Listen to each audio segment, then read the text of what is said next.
आज आपल्या बागलवस्ती शाळेत आज महिला दिन म्हणून 2 मार्च ते 8 मार्च पर्यंत सप्ताह चालू केलेला आहे शासनाने. आणि त्या आज आपण प्रथम सावित्रीबाई फुले यांच्या फोटोचे पूजन करून आणि आपण महिला दिनाचा दिन साजरा करणार आहे.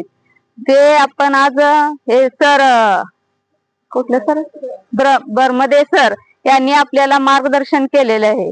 तसेच आज महिला सक्षमीकरण हा दिन आपण 8 मार्च रोजी साजरा करणार आहे.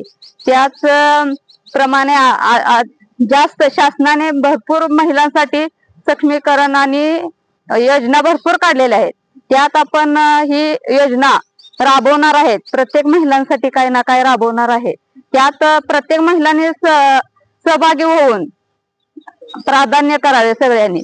आणि कार्यक्रम काय काय कार्यक्रम मुख्यमंत्री समृद्ध पंचायत राज्य अभियान अंतर्गत महिलांच्या सामाजिक, आर्थिक, शैक्षणिक आणि राजकीय योगदानाची दखल घेऊन त्यांनी समानता व सक्षमीकरण देण्याच्या उद्देशाने 2 मार्च ते 8 मार्च जागतिक महिला दिन त्यांनी साजरा करण्याची योजना केलेली आहे.